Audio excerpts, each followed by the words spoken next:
इस हफ्ते बाजार में थोड़ी स्टेबिलिटी देखने को मिल सकती है क्योंकि नरेंद्र मोदी के शपथ ग्रहण के बाद केंद्र सरकार को लेकर अब ज्यादा स्पष्टता आ जाएगी।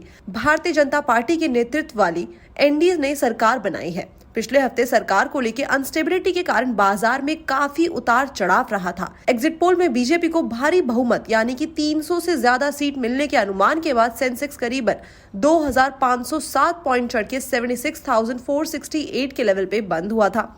हालांकि चुनाव नतीजे वाले दिन बीजेपी की सीटें कम होने से सेंसेक्स में करीबन 4,390 अंक की गिरावट के साथ 72,079 के लेवल पे बंद हुआ। अगले दिन 5 जून को सेंसेक्स 2,303 अंक, 6 जून को 670 अंक और 7 जून को 1,618 अंक की बढ़त के साथ बंद हुआ। अब यहाँ पे हम दुनिया के टॉप 6 फैक्टर्स के बारे में आपसे बात करने वाले हैं जिनका बाजार पे असर पड़ने की संभावनाएं हैं। सबसे पहले रिटेल महंगाई घट सकती है और थोक महंगाई बढ़ सकती है। 12 जून को मई महीने की महंगाई के आंकड़े जारी हो सकते हैं। अर्थशास्त्रियों को उम्मीद है कि ये अप्रैल के 4.83% से घट के 4.80% पे आ जाएगी। अप्रैल में महंगाई में गिरावट फ्यूल और लाइट की कीमतों में गिरावट से आई थी। हालांकि खाद्य महंगाई ऊपर की ओर बनी हुई है। अप्रैल में खाद्य महंगाई दर 8.52% से बढ़ के 8.78% पे पहुंच गई थी। ग्रामीण महंगाई दर 5.45% से घट के 5.43% पे आ गई और शहरी महंगाई दर 4.14% से घट के 4.11% पे आ गई थी। अब उधर 14 जून को थोक महंगाई दर यानी कि WPI भी जारी किए जाएंगे। ये अप्रैल के 1.26% से मई में तेजी से बढ़ के 4 पॉइंट होने की उम्मीद है। इसका मुख्य कारण फ्यूल की महंगाई हो सकती है जिसके अप्रैल में 1.38% से बढ़ के मई में 7% होने का अनुमान है। सेकेंड पॉइंटर्स है IIP ग्रोथ घट के 3.9% पे आ सकती है। 12 जून को ही IIP के आंकड़े भी जारी होने की उम्मीद है। अप्रैल के 4.9% से मई में इंडस्ट्रियल प्रोडक्शन घट के 3.9% होने की उम्मीदें जताई जा रही है। मैन्युफैक्चरिंग के इंडेक्स में 78% का योगदान है। मई में मैन्युफैक्चरिंग ग्रोथ घट के 4.9% पे आ सकती है जो कि अप्रैल में 5.2% की थी। अब थर्ड आता है पैसेंजर व्हीकल सेल्स का डेटा इस महीने जारी होगा। 13 जून को बाजार की नजर पैसेंजर व्हीकल सेल्स पर भी रहेगी। सियाम के आंकड़ों से पता चलता है कि भारत में टोटल यात्री वाहन की बिक्री एक साल पहले की तुलना में 1.2% बढ़ के अप्रैल 2024 में 2,87,746 हो गई थी। ये पिछले महीने में 8.9% की ग्रोथ से कम थी। तब बाजार पर नजर रखने वालों ने मांग में कमी से जोड़ा था। उनका कहना था कि पॉलिसी मेकिंग में निरंतरता और उम्मीद से बेहतर मॉनसून से तस्वीर बेहतर होगी, इसलिए वो इस बात पर नजर रखेंगे कि क्या उनकी उम्मीदें पूरी हुई हैं या फिर नहीं।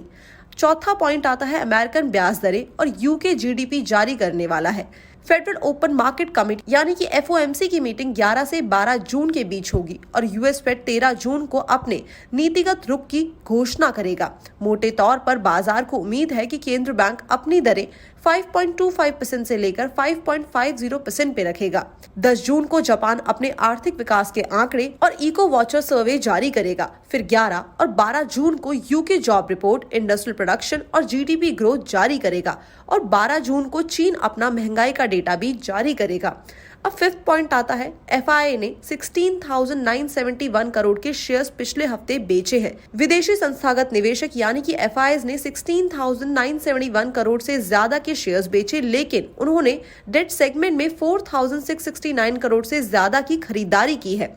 वहीं डोमेस्टिक इन्वेस्टर्स ने कैश सेगमेंट में 5,578 करोड़ रुपए से ज्यादा की खरीदारी की है।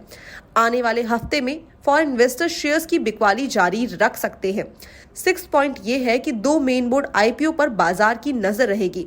लेट रेवेन्यूज टेक्नोलॉजीज का 120 करोड़ रुपए का इशू 10 जून को खुलेगा और 12 जून को बंद होगा। 10 जून को ही क्रोनॉक्स लैब साइंसेज की लिस्टिंग होगी। लेट रेवेन्यूज लोगों को अपनी यात्रा की बेहतर योजना बनाने में मदद करता है और क्रोनॉक्स एक स्पेशलिटी केमिकल मैन्युफैक्चरर है। SME सेगमेंट में कंपनियों को अपने IT सॉल्यूशंस को इंटीग्रेट करने में मदद करने वाली कंपनी 3T IT सॉल्यूशंस, गद्दे और तकिए बेचने वाली कंपनी मेजेंटा लाइफ केयर और साइबर सिक्योरिटी सॉल्यूशन वाली स्टैटिक इंफॉर्मेशन सिक्योरिटी की लिस्टिंग 12 जून को होगी। अब ये तो हम जानते हैं कि 7 जून को सेंसेक्स ने 76,795 का ऑल टाइम हाई बनाया था। रिजर्व बैंक के जीडीपी अनुमान बढ़ाने के बाद हफ्ते के आखिरी कारोबारी दिन यानी कि 7 जून को सेंसेक्स 76,795 के ऑल टाइम हाई पर पहुंच गया था। हालांकि बाद में ये थोड़ा नीचे आया था और उसके साथ ही साथ ये बढ़त के साथ बंद हुआ था और 10 जून को भी सेंसेक्स अपने लाइफ टाइम हाई पर पहुंच गया था। वहीं निफ्टी में भी कारोबार के दौरान करीबन 500 अंकों की बढ़त देखने को मिली और ये करीबन 23,320 के लेवल पे पहुंच गया था और सोमवार सुबह बाजार खुलते ही निफ्टी में शानदार तेजी देखने को मिली थी। सेंसेक्स में सभी 30 शेयर्स में तेजी रही थी। एमएनएम का शेयर सबसे ज्यादा यानी कि 5.83% चढ़ा।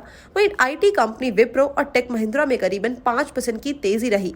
टाटा स्टील, इन्फोसिस और भारती एयरटेल के शेयर भी करीबन 4% चढ़ गए थे।